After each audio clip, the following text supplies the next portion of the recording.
So Gen V just came out last night, which is the spinoff from The Boys. And I gotta tell you, the shit is dope.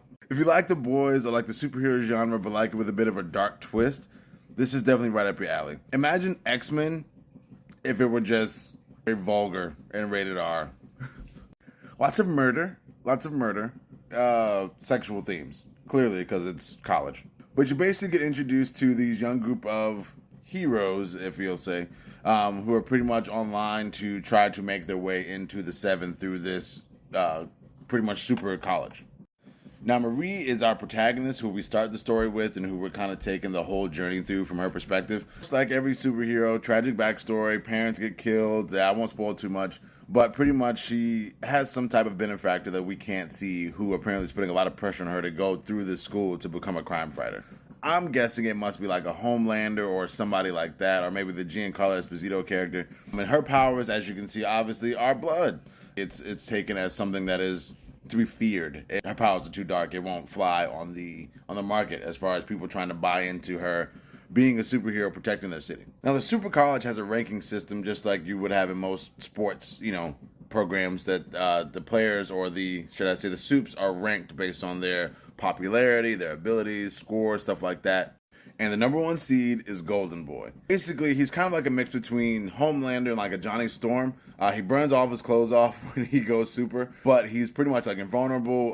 He has super strength. And you can tell they pretty much have made him in the same light as a Homelander. Blonde hair, blue eyed, pretty, that kind of thing. Oh yeah, by the way, this is played by Patrick Schwarzenegger, who was Arnold Schwarzenegger's son, obviously, because how many people you know with the last name Schwarzenegger. The first thing I ever saw him in was Daniel Isn't Real. If you haven't seen that, check that out. It's a psychological mindfuck of a movie, but it's pretty good. Clancy Brown is in this also. He plays the director of the crime fighting department of the college, and he plays a very important role. Once again, no spoilers.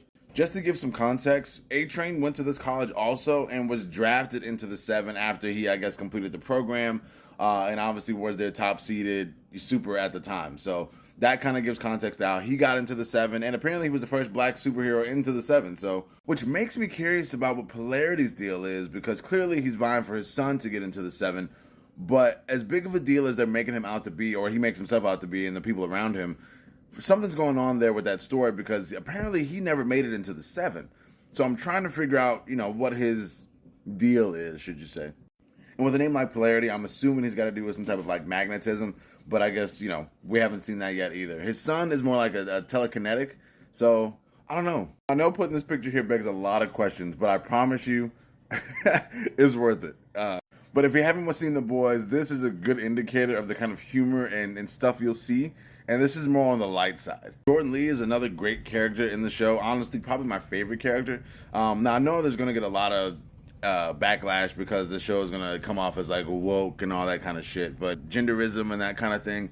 And this plays out with Jordan Lee and his parents. And then even more so with Vought and the ranking system. Because he's dope. Like, no lie. He's clearly probably one of the more powerful characters in the show that I've seen so far. And they have him ranked as niggas like number 5 or 8 or something stupid like that, just because he's not necessarily male or female. They do handle it very well in the show, but it's all about how it's done. And I gotta say, this was executed very well. It fits into the overall story. It doesn't seem like it's forced at all. And obviously it highlights issues that we have going on currently in our real world. So it's definitely a great way to kind of explore those things and start a conversation about it through a medium like this TV show. It's very, very good, very well done. And then, of course, there's Kate. Now, as you can see with the gloves, her powers have a lot to do with touch.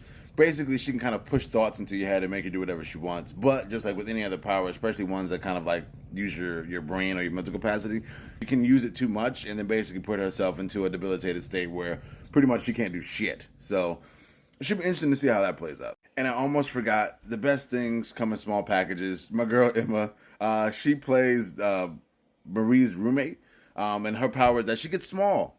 But how she gets small obviously is a major thing that plays into her character development. She's awesome though. I'll just leave it at, like I said, go watch the show. It's really good. If you like The Boys, check that out. Yeah. Sorry, I know the video is a bit lengthy. I got a little excited. I'm definitely going to make more videos about the show, probably today, but definitely throughout the weekend, and then, of course, as the more episodes come out. So make sure you check out Gen V. It's on Amazon Prime right now. Hell of a watch.